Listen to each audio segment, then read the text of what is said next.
mejor de lo que yo les pueda comentar. Ahora, un porcentaje alto, por ejemplo, de los cánceres de mama van a desarrollar metástasis a nivel de la columna en todo su recorrido. Son más frecuentes en el cuerpo, ¿ya? Y que raramente se van a localizar en el arco posterior de la vértebra. Un gran número de pacientes con enfermedad metastásica, el primer síntoma va a ser el dolor, ¿ya? Por lo tanto, cuando tenemos un paciente con ese síntoma, y se va a justificar el estudio exhaustivo. Ahora, gran parte de los tumores metastásicos pueden manejarse con radioterapia. Eso también es una cosa importante. La fractura patológica en general y el compromiso neurológico son complicaciones de la lesión. Y lo más importante, y vamos a ser muy, muy majaderos, en que el mejor manejo de este tipo de pacientes se lo va a lograr en equipo, multi-interdisciplinario. No ganamos nada con hacer grandes cirugías si el resto del tratamiento no está en forma adecuadamente realizado. La enfermedad tumoral metastásica afecta mayormente a los pacientes entre los 50 y los 60 años, y los tumores primarios más comunes, en orden descendente, tal como ustedes saben, son en mujer mama, en hombre próstata, tiroides, pulmón, riñón. Es así como en la región torácica nosotros vamos a tener un gran porcentaje, el mayor porcentaje del asiento de esta enfermedad tumoral, seguida por la región lumbosacra, y en último término tenemos afortunadamente la región cervical. Las metástasis espinales pueden ser asintomáticas por mucho tiempo, y el signo, como dije anteriormente, cardinal, es el dolor. Ahora, este dolor va a ser lentamente progresivo, continuo y localizado, generalmente y preferentemente nocturno y en reposo, radicular a veces, o multiradicular. Puede agravarse o no se puede agravar con las maniobras de Valsalva, ¿ya? Y muchas veces, ante la espinopercusión, el paciente nos va a referir molestias importantes. ¿Cuáles serían los síntomas y signos de la compresión medular?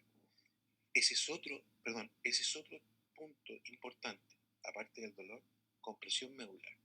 Y el daño neurológico puede ocurrir por extensión directa de la lesión.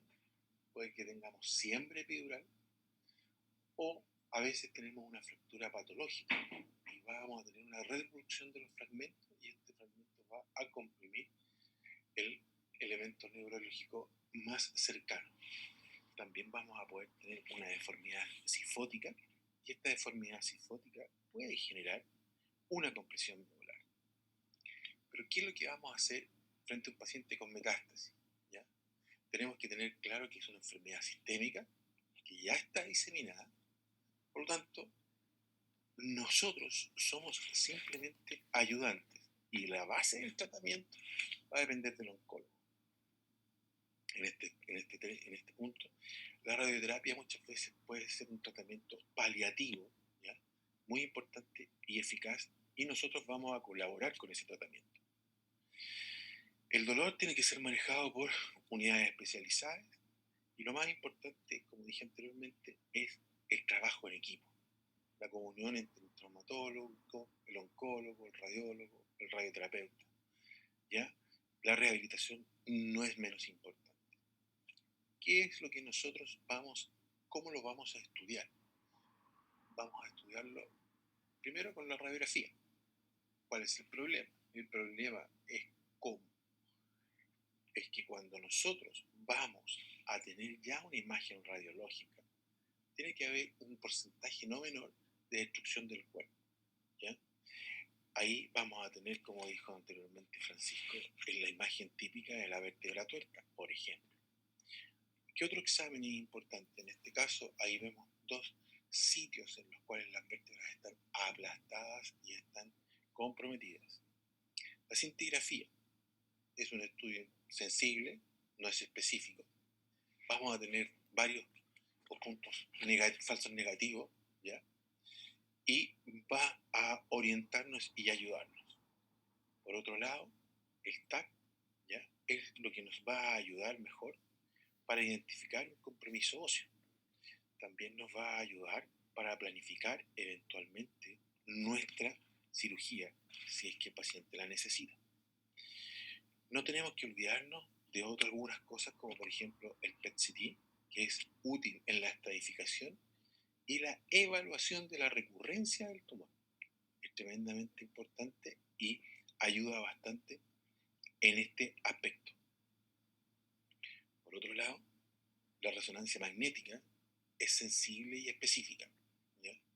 Nos va a mostrar la extensión de la lesión al nivel óseo y de los tejidos blandos. Por ejemplo, en este caso nosotros tenemos un carcinoma renal en el cual nos demuestra la invasión tumoral a nivel vertebral, incluso en los elementos posteriores, que no es muy frecuente. Las metástasis, como dijimos anteriormente, la distribución básicamente a nivel torácico y dentro del cuerpo vertebral en la mayor porcentaje de complicaciones. Por otro lado, ¿qué es lo que vamos a hacer? Teniendo un paciente que ya lo diagnosticamos, tenemos un paciente que tiene problemas neurológicos o dolor, ¿qué posibilidades de tratamiento nosotros le vamos a dar como traumatólogo o como cirujanos de columna?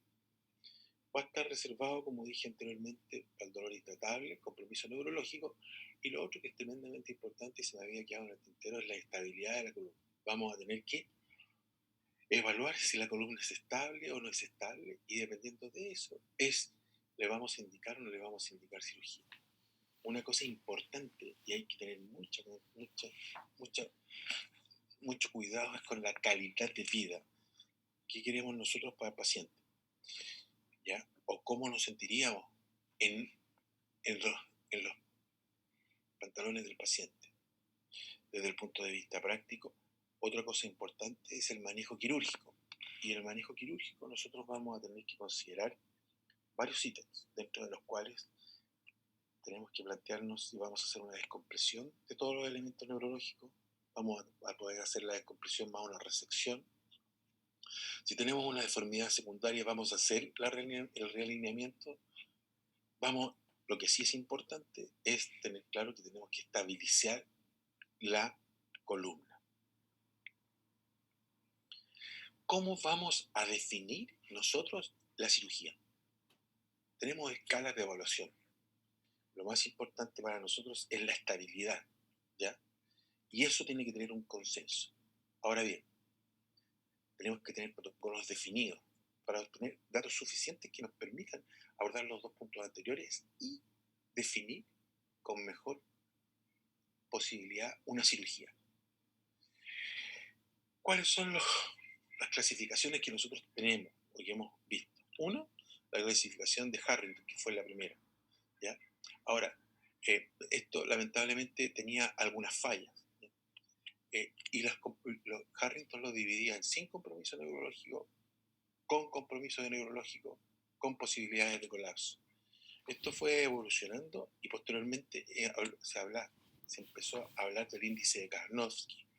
Según estos autores japoneses, ¿ya? Esta clasificación está basada en el estado funcional del individuo y tiene algunas características.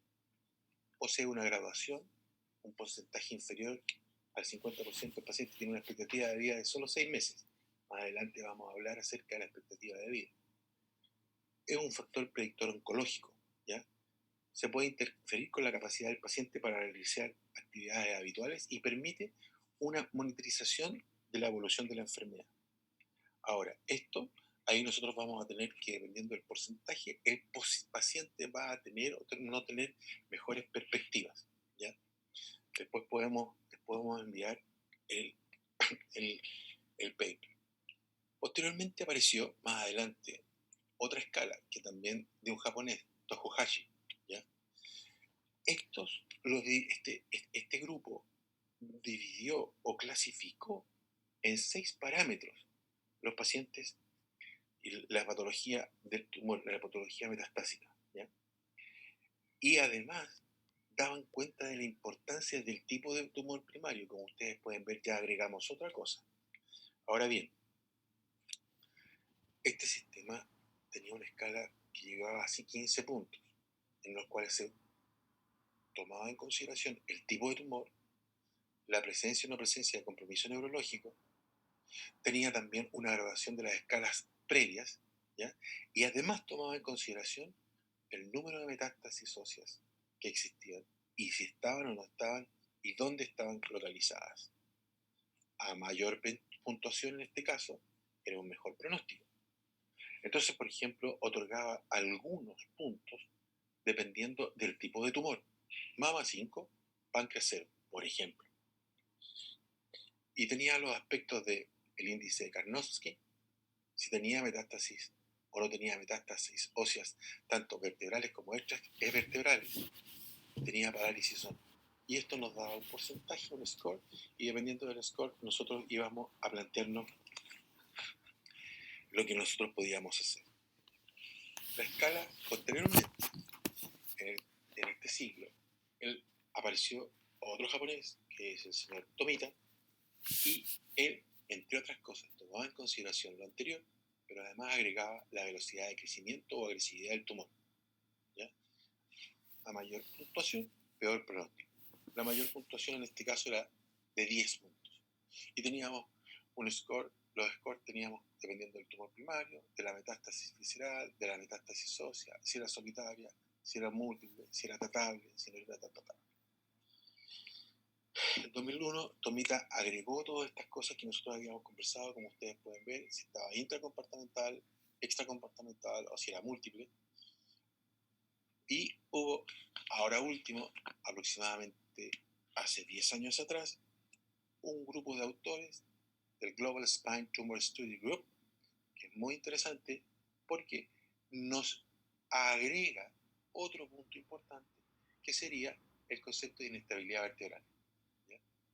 Y la escala quedó hecha finalmente en base a 6 componentes. Ahora, desde el punto de vista práctico, nosotros, por ejemplo, en el caso nuestro, en nuestro grupo, es la que más usamos, porque en el fondo nos va a dar una predictibilidad de estabilidad de la columna. ¿Ya? Y, como vamos a conversar un poquito más adelante, desde el punto de vista de la sobrevida, excepto que el paciente esté moribundo, nosotros no consideramos ese aspecto, consideramos la estabilidad, no la sobrevida, ni el tipo de tumor. Ya lo vamos a ver por qué. Quizás es un punto un poco filosófico. ¿Ya? Entonces, volvemos a la escala del grupo y vimos que el paciente podía tener una columna estable, potencialmente inestable o definitivamente inestable, la que mejorará sin duda la oportunidad de todos estos pacientes. Y vamos a tener los elementos que vamos a considerar son la localización, el alivio del dolor o no, la lesión, qué tipo de lesión no, la alineación radiográfica de la columna, colapso del cuerpo vertebral, el compromiso de los elementos posterolaterales. Dependiendo de eso, nosotros vamos a tener un porcentaje y ese porcentaje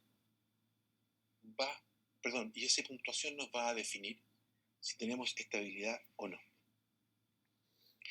Y se definió estabilidad vertebral oncológica como la pérdida de la integridad de la columna como resultado de un proceso neoplásico. ¿Ya? Se va a asociar a los siguientes síntomas: dolor, deformidad asintomática o progresiva y compromiso neurológico bajo cargas fisiológicas.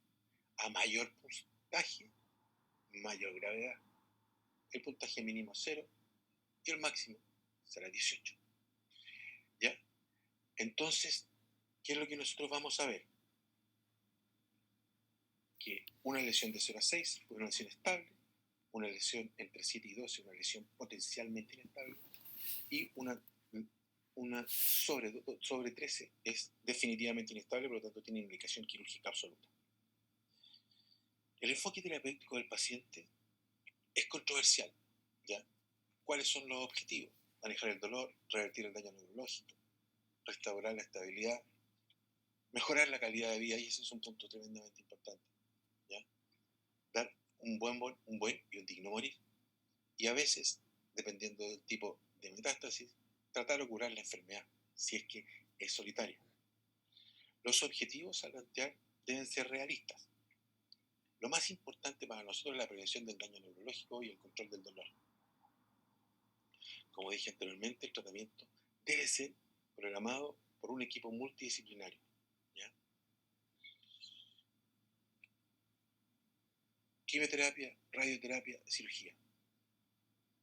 Tenemos que consensuar cuándo este tipo de tratamiento invasivo, que muchas veces es un paciente que ya está complicado, es el momento adecuado para realizarlo. ¿Ya? Ahora, ¿qué parámetros nosotros vamos a tener que considerar? La expectativa de vida, ese es un gran interrogante. Situación inmunológica, sin lugar a dudas. La situación nutricional. ¿Tenemos radioterapia previa en la zona que nosotros estamos interviniendo? ¿Cuál es su función pulmonar? Ahora, las indicaciones que son relativamente absolutas, el dolor intratable, el compromiso neurológico progresivo y la inestabilidad y la deformidad. Por otro lado, los tumores radioresistentes también van a ser importantes de extirparlos. Cuando hay falla en la radioterapia o cuando necesitamos una biopsia abierta, porque la biopsia que comentó Francisco ha fallado. ¿Qué técnicas quirúrgicas nosotros podemos utilizar? Hay varias. Vertebroplastía, laminectomía, estabilización, solamente estabilizar la columna, resección tumoral más estabilización, las vertebrectomías, los procedimientos mínimamente invasivos.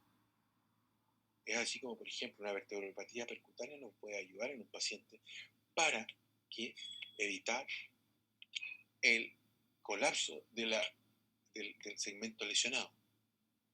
Es una cirugía mínimamente invasiva y relativamente de fácil realización. ¿Ya? Sí, lo que sí es importante es tener los casos que sean tremendamente seleccionados. La minectomía es compresiva, no logra muchas veces la recuperación neurológica, en general nosotros no la realizamos mucho, ¿ya? Está contraindicada como procedimiento solo, ¿ya? ¿Por qué? Porque puede generar algunas complicaciones como las que ustedes ven ahí, compromiso neurológico secundario, pérdida de estabilidad, etc. Las indicaciones de la laminectomía aislada son muy escasas, especialmente los tumores de un arco posterior, solamente, con compresión perioral. Por otro lado, tenemos resección tumoral y estabilización con la instrumentación. ¿Ya? Tiene que ser una cirugía más amplia, ¿no es cierto? La estabilización tiene que ser duradera y los objetivos que se logran son la descompresión y la estabilización de la columna. El concepto de estabilización tiene que estar siempre presente. ¿Ya? Cada segmento tiene sus desafíos, tanto en la columna cervical como en la columna dorsal o en la columna lumbar. Las regiones de transición ofrecen mucha más complejidad. En este caso, por ejemplo, nosotros estamos estabilizando una lesión tumoral. Las vertectomías y las resecciones en la bloc con reconstrucción son cirugías de alta complejidad, alto porcentaje de complicaciones. Es un reto muy interesante y puede solucionar definitivamente el problema del paciente. En general, a veces este tipo de lesión, este tipo de cirugía se realiza más en los tumores óseos primarios más que en la metástasis, pero si tenemos una metástasis sola, que nosotros pensamos junto con el oncólogo que se puede solucionar definitivamente el problema, hay que realizarla. La cirugía de mínimamente invasiva en estos momentos juega un rol tremendamente importante. Este es un artículo de hace un mes en donde habla del rol de la cirugía mínimamente invasiva en el tratamiento de los metastásicos. No hay que olvidar que nosotros tenemos bastantes complicaciones: infección, aflojamiento, recurrencia del tumor. Ahora, es importante considerar que nosotros tenemos que tener un muy buen manejo perioperatorio. Tenemos que tener un cuidado extremo en la parte nutricional, también como en la parte inmunológica para prevenir la infección. La estabilización debe ser en general mucho más larga que en los casos de enfermedades degenerativas del trauma. ¿Ya? No vamos a poner injerto porque muchas veces es importante, en este caso, tener el concepto de sobrevida. O sea, el injerto, si tiene una sobrevida relativamente corta, no va a cumplir su rol. Y no nos olvidemos que muchas veces estos pacientes realmente tienen una radioterapia posterior. Ahora, ¿cómo nosotros podemos definir la eficacia de este tratamiento mediante la supervivencia? Es poco probable. Muchas veces vamos a pensar todas estas escalas, pero ninguna escala no habla de la calidad de vida del paciente. ¿Ya? Eso es como cuando nosotros estamos criticando que se operan imágenes, nosotros estamos operando escalas. No puede ser, cada paciente es único. ¿Cómo vamos a decidir o cómo nosotros como grupo decidimos? Tenemos que evaluarlo en forma individualizada, ¿ya? ¿Son importantes las escalas? Sí, son puntuaciones, pero es algo más. Lo más importante que para nosotros nos parece es la calidad de vida del paciente, ¿ya? Y no nos olvidemos que a veces el cálculo de vida es erróneo. Y un tiempo corto para nosotros puede ser muy largo, pero muy, muy, muy largo para el paciente que tiene dolor y o parálisis, ¿ya? Muchas veces fallamos en este cálculo de vida, de calidad de vida, perdón, de sobrevida de vida, ¿ya? Y no nos olvidemos que también esa calidad de vida está dada con el dolor. Sin dolor, mejor calidad de vida. Sin déficit neurológico, mejor calidad de vida, ¿ya? O mejor calidad de sobrevida. Por ejemplo, una paciente, hace mucho tiempo la tratamos, la mandaron a la casa porque tenía un mes. El problema fue que a los 16 meses estaba parapléjica y tenía un dolor intratable. Y en ese momento se hizo la cirugía. Pero si lo hubiésemos hecho antes, la paciente habría vivido sus últimos años de forma un poquito más adecuada. ¿Podemos establecer con certeza la esperanza de vida de los pacientes? Yo creo que no. Si el cálculo de la esperanza de vida no es adecuado, ¿hay algún algoritmo seguro? Según nuestro grupo, no, tampoco es seguro. No consta correctamente esta calidad de vida en los algoritmos, ¿ya? Y nosotros tomamos pacientes, no imágenes, y tampoco tratamos scores. ¿Cuándo vamos a decidir no operar? Cuando nosotros consideramos que la cirugía no es apta y útil para el paciente. Muchos pacientes se pueden beneficiar de la cirugía y tenemos que ser generosos en la estrategia. Tenemos que actuar como un grupo, ¿ya? Es un camino multidisciplinario, es un camino, un equipo de amigos que tienen que estar súper organizados. Y esa organización nos va a llevar probablemente a mejorarle la calidad de vida a este tipo de pacientes, ¿ya? Tenemos que ser audaces, tenemos que tener una alta especialización, ¿ya? Y si bien es cierto, todavía la carrera nos la gana, pero muchas veces podemos escapar y dar una mejor calidad de vida a muchos de los pacientes. Pero para esto es tremendamente importante el, primero, planificar, segundo, actuar en grupo. Muchas gracias. Muchas gracias, Rodolfo.